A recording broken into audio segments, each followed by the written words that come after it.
مسلمانوں غور کرو، جن کو رسول پاک نے جنت کی بشارتیں دی، جن کے گھوڑوں کی ٹاپ سے لگی ہوئی دھول کی قسم قرآن نے یاد کی، وہ لوگ روتے تھے یہ کہہ کہ اللہ کہیں میں منافق تو نہیں ہو گیا۔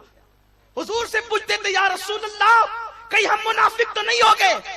حضور کے پردہ فرمانے کے بعد حذیفہ الیمان سے فاروق اعظم ہر بار پوچھتے تھے، حذیفہ تجھے حضور نے تمام منافقین کے نام بتائے ہیں، اللہ کی قسم دے کے کہتا ہوں بول میرا نام منافقوں میں تو نہیں۔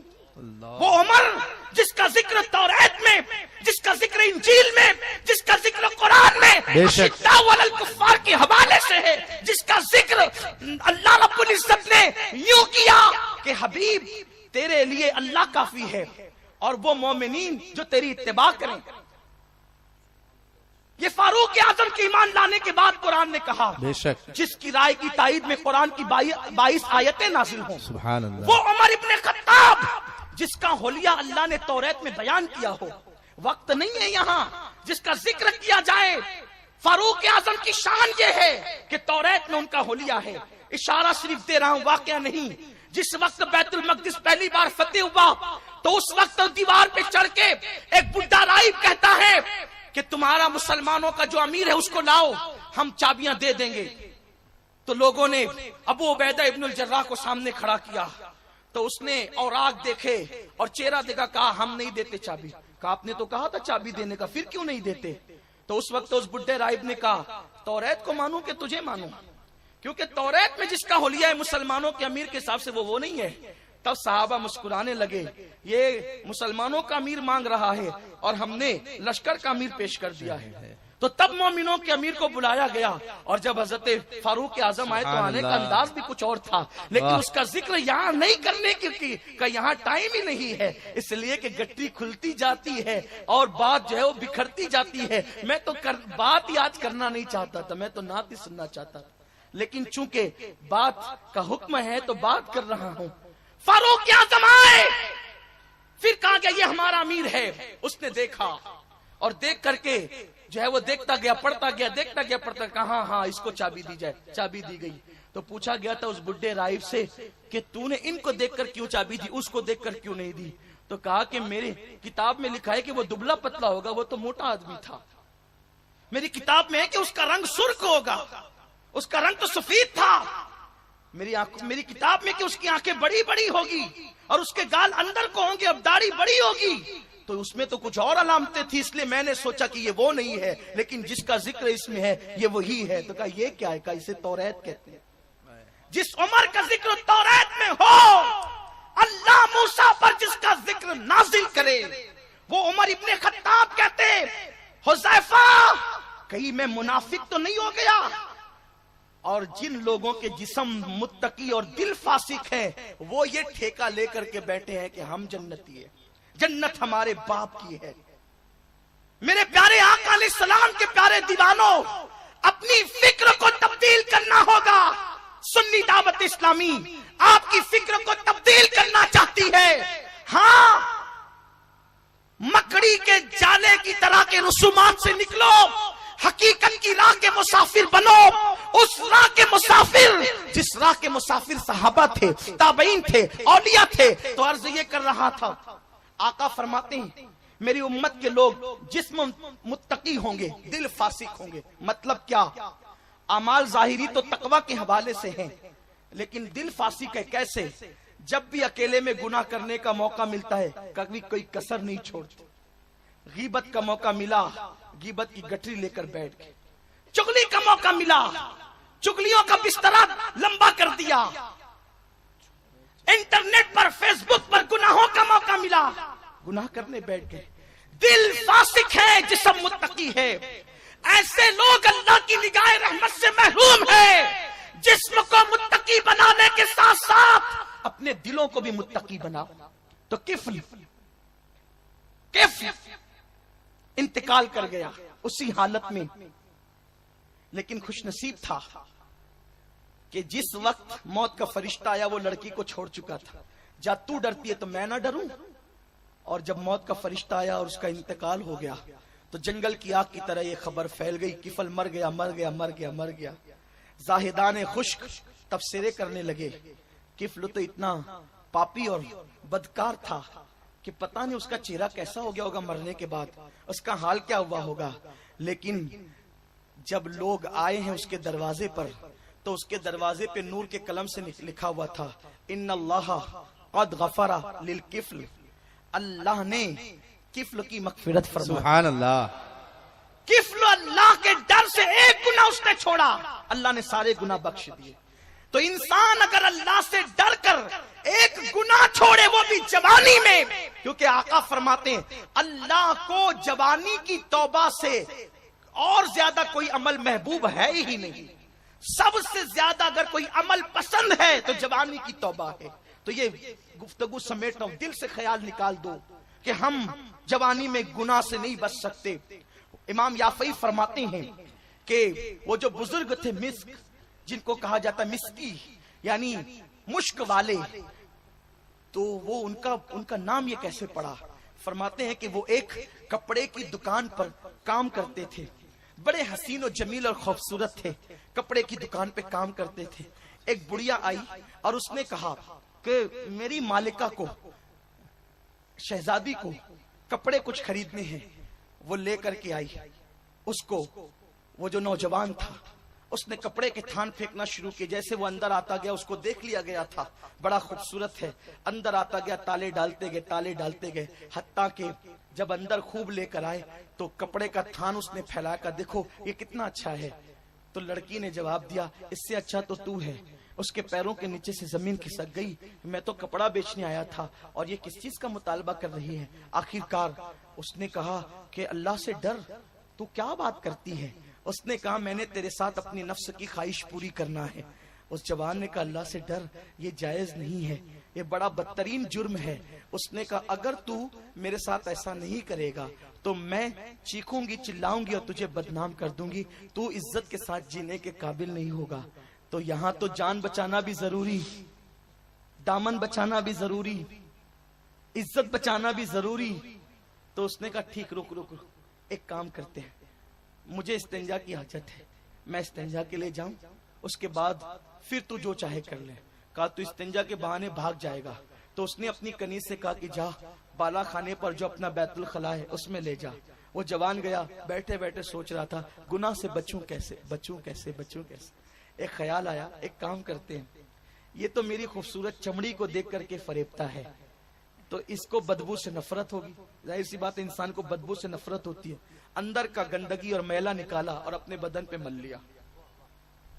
لوگوں کو بیت الخلا سے نفرت ہے جبکہ نکلتی ہے ان کے پیٹ ہی سے. نفرت کرنا بھی چاہیے, لیکن رستے میں اگر گندگی پڑی دیکھیں گے تو دامن سمیٹ لیں گے اور 4 قدم دور سے ہٹیں گے.